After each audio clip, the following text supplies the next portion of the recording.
High everyone, आज पनि म तपाईहरुको लागि एउटा नयाँ भिडियो लिएर आएकी छु। आज चाहिँ म सत्ताको खोजमा एकाङ्कीको बारेमा चाहिँ भिडियो लिएर आएकी छु। अन्तिमसम्म हेरेर साथ दिनुहोला है त। सत्ताको खोजमा एकाङ्की साझा एकाङ्की 2025 मा संग्रहित छ। नेपाली समाजमा व्याप्त लैङ्गिक विभेद र त्यसप्रति बढ्न थालेको सचेतताको सामाजिक पृष्ठभूमिमा यो एकाङ्की रचना भएको बुझिन्छ। सत्ताको खोज विजय मल्लद्वारा लेखिएको नारी अस्मिताको वकालत गरिएको सुन्दर एकाङ्की हो। यस एकाङ्कीमा सामाजिक बहिष्कारका कारण आत्महत्या गर्न पुगेकी प्रमिलाको कारुणिक कथा सुनाइएको छ। यो आदि भौतिक विषयमा आधारित एकाङ्की हो। तिलकमानले रखौटीका रूपमा राखिएकी प्रमिला समाजमा आफ्नो स्थान नपाएकै कारण आत्महत्या गर्छे। कुनै पनि नारीलाई लोग्ने र सम्पत्ति मात्र होइन, समाजमा सम्मान र घरमा सन्तान पनि चाहन्छन्।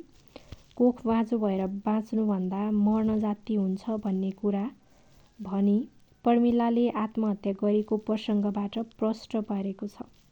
यस नाटकको मूल भाव यसरी देखाउन सकिन्छ।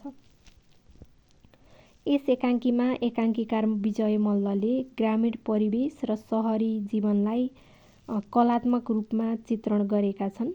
ग्रामीण जीवन छक्का पञ्जा गर्न नजान्ने भोलाभाला देखिन्छन् भने सहरियालाई पढे लेखेका ब्रुट भन्ने आक्षेप पनि लगाइएको छ। राम्रा केटी देखेपछि हातको इसारा गर्ने, तन्त्रमन्त्र गरेर चाहिँ अक्षता छर्ने, सुट प्यान्टमा सजिएकी केटी भगाउने यावत पक्षमाथि खुलेर चित्रण गरिएको छ। अझ नारी अस्मिता, स्वतन्त्रता र स्वाभिमानको यथार्थ स्वरूप देखाउँदै नेपालमा आफ्नो हक, अधिकार र अस्मिताका लागि नारी स्वतन्त्रताको वकालत पनि गरिएको छ।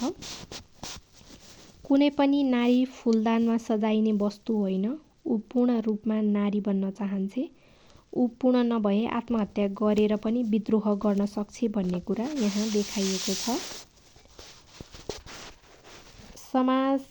परम्परावादी समाजमा नारी सत्ता के हो त्यो केवल भोग्यका रूपमा रहन्छ, तर आधुनिक नारी हक अधिकारका लडाईँमा उत्रिन्छन् भन्ने यस एकाङ्कीमा चित्रण गरिएको छ।